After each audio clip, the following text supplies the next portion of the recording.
बे समाव आङो दङ सासे एग्रिकालचार डिपार्टमेन्टआव खामानि मावग्रा सासे बिथां। आं बिथांनिफ्राय गिबियावनो नोंथांखौ जोंनि निउस इन्डिजिनासआव बरायना लाबाय, खुलुमबाय। आं गिबियाव नोंथांनिफ्राय मिन्थिनो नाजागोन, नोंथांनि माखासे मुं आरो थंखौ आं मिन्थिनो थाखाय खावलायबाय। साबायखर। गिबियावनो आंनि मुङा पतेन्द्र बसुमतारी। आङो बैग्रिगुरिनि, उदालगुरि बैग्रिगुरि आरो उदालगुरि जिल्ला आबादारि बिफानाव आङो साख्रि मावो। बे समाव आं नोंथांनिफ्राय मोनसे बाथ्राखौ मिथिना लानो नाजागोन। दिनैनि समाव गोबां लाइमोनफोरानो गोबां फरायनानै माखासे खामानि दामानिफ्राव आन्दायना थानो गोनां जायो। दा बे समाव नोंथांनि एग्रिकालचार बिफाननिफ्राय मा राहा लानानै जों बेखार थानाय लाइमोनफोरा जों आबाद मावनानै गावनि जिउखौ खुंनो हायो, बिनि सायाव सारा मा? जोबोद मोजां। आं बेखिनियाव बुंगोन, नायदो, जोङो गोबां जोंनि माहारिना 80% आबादारि जोंनि माहारिया, आरो गोबांहानो हा दं। साख्रि आवला माने सोरबायाबो हा दङ एसेबाबो, आरो आबादाथ' आबाद थांखाबाय। दा 10%आ हमनानै ला साख्रि मावो, 5%आ फालांगियारि, 5%आ गुबुन बायदिसिना माने मावो। दा बेयाव 80%खौनो जों आबादारि होनो नागिरो जोंनि केलकुलेसन मथे। दा 80%आनो आबादारियाव बे बिथांमोननि न'खराव होन, आरो बे साख्रि आवलानि फिसालाफ्राबो आजिखालि साख्रि मोननायनि गोब्राब जालांबाय, आरो बिथांमोननावथ' गोबां माने फरायनाय दङ। माने जोंनि गेजेराव दा आथिखालाव सेंग्रा सिख्ला गोबां फरायबाय, फरायनायखायनोथ' मावनायनि माने दाहोना दिंग्रा मोनलायलायला, आजिखालि हाजिराखौनो मोनलायलायला। आरो बांसिना बेंगलर, कर्नाटक, माबा चेन्नाइ बिदियाव थांबाय खामायनोनो। खिन्थु दाबो जोंनि गेजेराव बेखार सेंग्रा सिख्ला गोबां दं, बा हायार सेकेन्डारि बा मेट्रिक पास। दा आं खावलायगोन, गिबियावनो गाव हा दङबा गोबां नांथाबनानै गुबुन माहारिफोर बादि, जेरै दा अरुणाचलाव हाजोफ्रावनो खेथि खालामनानै अरुणाचलिफ्रा माने ग्रिन हाउसनि सिङाव बान्दा कबि गोबां माबा बायदि खेथि खालामनानै नै दा जोंनि आसामाव लाबोगासिनो दङ। अरुणाचलनि शिलंनि माने बान्दा कबिफोरखौ जोङो जाबाय थानो गोनां जादों। गाजर, दैज्लां समावथ' जोंना गाजर जाया, जोंनियाव नै नभेम्बर डिसेम्बरावसो फैगोन। ओमफ्राय नै बान्दा कबि जोंनाव जाया, नै फैगासिनो दं दासो। दा खिन्थु बे बान्दा कबिफोरखौबो जोङो सिन्था खालामोबा एसे बोरिहां जायगाफ्राव एसे माने बै गोबोरखि हासारफोरखौ होनानै ग्रिन हाउसनि सिङाव, पलि हाउस, ग्रिन हाउस बेफोरनि सिङाव जोङो खेथि खालामनानै जोङो मुलाम्फा मोननो हायो, आरो दामाबो बुरजा मोनो गिबि खेथि खालामनो हायोबा। दा जेरै अरुणाचलनि जोङो गाजरखौ जोङो 50 थाखा पवायाव बायनानै जानांदों। गाजरखौ कि माबा 50 थाखा पवायाव जालाबायनाय नुदों, आंनो बायदों नै मैया 50 थाखा पवा। ओमफ्राय बान्दा कबि गोबां दाम। दा ओंखायनो आं खावलायगोन, जोंनि सेंग्राफ्राबो, लाइमोन सेंग्राफ्रा, गोरों गोराफ्रा, बा माने आबादारिफ्रा माने जाहाथे सिन्था खालाम आबादारि बिफानजों लोब्बा लानानै आबादाव खेथि माने आवगायलाङो, आरो बै रां रुफा जिबा खामायनाय, फाननानै मोननाय बेफोरजों जाहाथे न'खर दायो, बा गावनि नांगौफोरखौ माने सोलिलांबाय थानो हायो, आं बिदि खावलायगोन। ओमफ्राय मेसिनारि, दा जेरै ग्रिन हाउसफोरखौथ' अफिसाव मोनो, फैयो, पुलि हाउस फैयो। दा नै मासरुम हाउस जोंनि उदालगुरियावनो 20टा फैदों दाख्लै, एडिसनेल नै दा 4 फैदों। मासरुम हाउस खेथिनि थाखाय न' बानायनानै होगोन। बे खोब सम्भब, आंनिबा 3 लाखनि एस्टिमेट बियो। होमबा नायलाय, मोनसेयाव गंसेयाव। दा होमब्लालाय बेफोरखौबो थाबायनांगौ जोंनि लाइमोन सेंग्राफ्रा। ओमफ्राय हनै बैग्रि खेथि खालामनाय, ड्रेगन, दा खुन्थियाजों ड्रेगनजों फैगासिनो दं नै। दा नारेंखल फुलि फैदों दाख्लै, बे नारेंखल फुलिखौबो लांनानै माने फुख्रि सोरगिदिं बा बारिनि जिं गायनांगौ, बेफोरखौबो आबाद लानांगौ। ओमफ्राय गोबां जोंनाव एग्रिकालसाराव मोननो हायो जगाजग जाय लागोन बिसोर गुरुत्व मोनगोन जाय जगाजग लाया न'आवनो थानानै एग्रिकालसारनिफ्राय जेबो मोना बे मोनमारनायबो नङा मानो होनबा गाव गावनि इन्टारेस्ट लानांगौ मेसिनारि गोबां फैयो बे मेसिनारि जेरै दा नै आं दहाय बुंदों जे सिमाम स्किमाव 9.50 अर्थात 9.5 लाख साबसिडि 9.5 लाख साबसिडि मोननो हानाय सुबिदा मोननो हानाय स्किम सिमाम स्किम VLMVF स्किमनि दा बेवहाय 9.5 लाख साबसिडिया धेमालि नामा दा गतिके जोङो 9.5 लाख स्किमनि बेफोरबादिखौबो होसोनांगौ ओमफ्राय VSTआनो होन बा केम्प'आनो होन गोबां पावार टिलार दं बेफोरखौबो जोङो माने 90% साबसिडि 40% साबसिडियाव मोननो हानाय सुबिदा दङ बेफोरखौ लानानैनो आबाद मावलांनांगौ जोङो आजिखालि माने आरो फिसा फिसा रट'भेटर दङ पावार टिलार दङ बे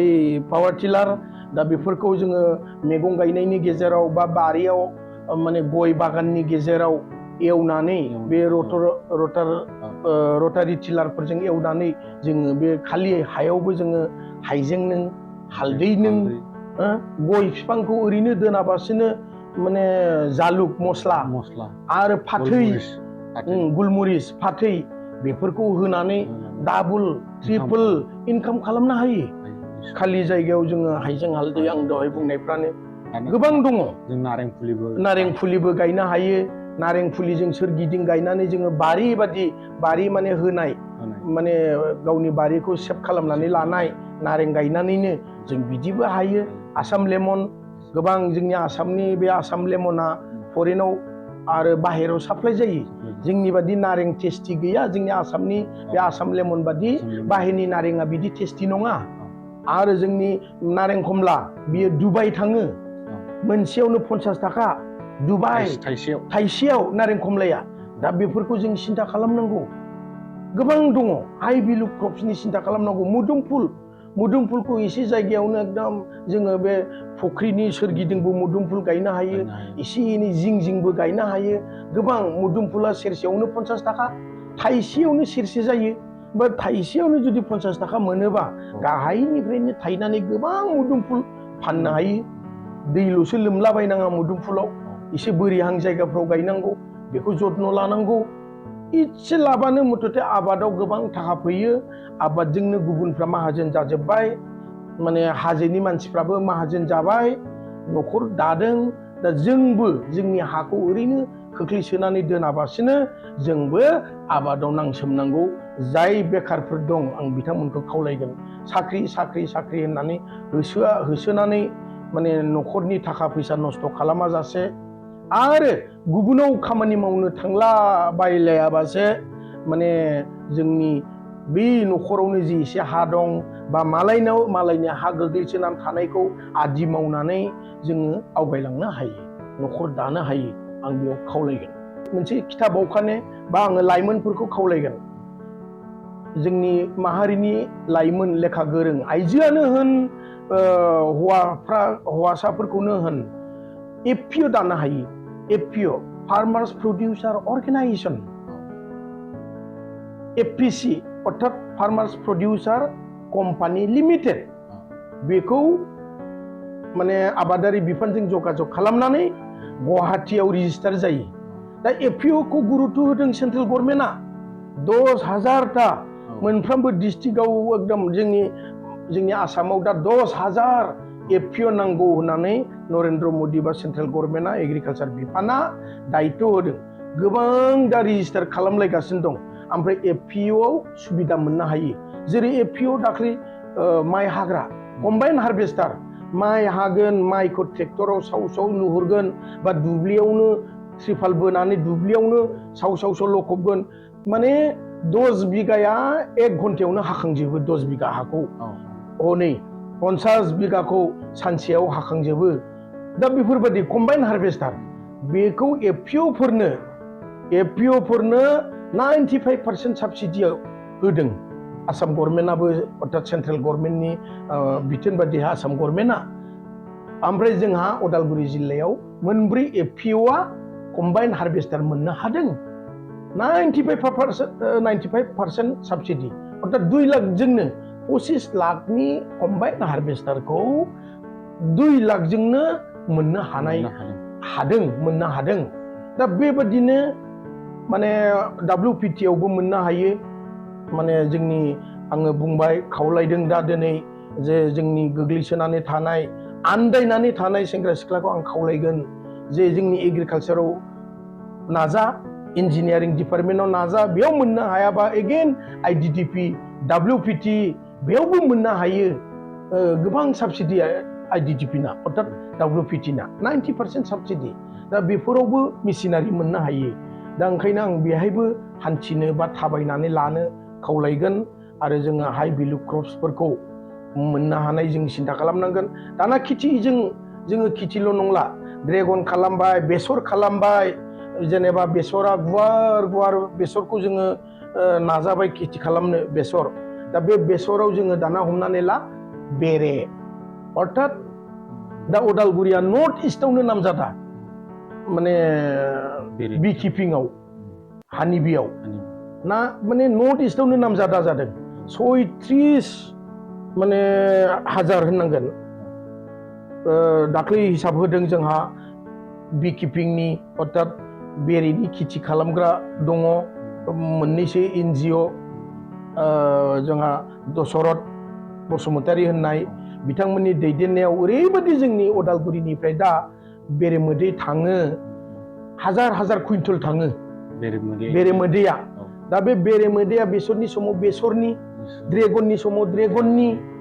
बिबार बायदिसिनानि मिक्स बायदिसिना बिबारनि नोंथांमोना नुनो हागोन माने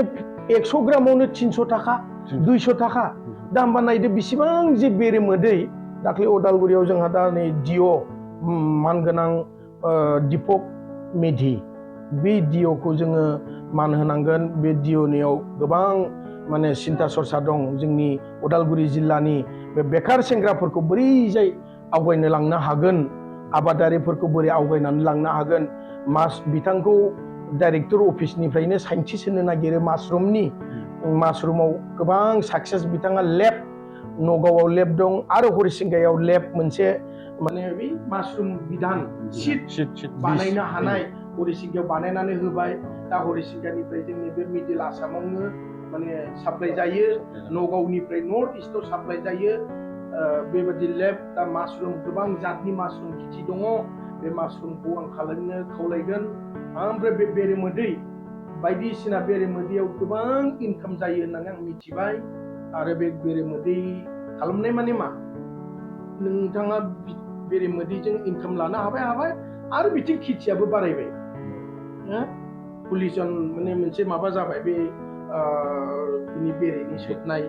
बिबारखौ सोबनाय मानायजों फिथाइफ्राबो थाइबाय दा बेबायदि ओंखायनो आं बेखौ खावलायगोन बेरेमोदैबो खालामनो हायो खेथि खालामनो हायो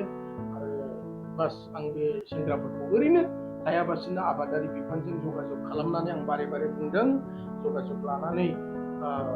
जाहाथे आवगायलाङो गावनि जिबनखौ गाव दानानै लायो न'खरनि मोनसे रां रुफानि बेलायाव गोहोफुं जायो आं बेखिनि गोजोननाय थाबाय सारनिसिम जों गोबां सारनिफ्राय गोबां बाथ्रा मोनथिबाय जों माबायदियै गावनि जिउखौ दानो हायो बेखिनि बाथ्राखौ जों गोबां मोनथिबाय सारखौ रोजा जोंनिसिम दसे सम होनायनि थाखाय रोजा साबायखर थाबाय दिनैनि बे मोगा मोगि आयदाखौ बेखिनियावनो फोजोबनाय जाबाय।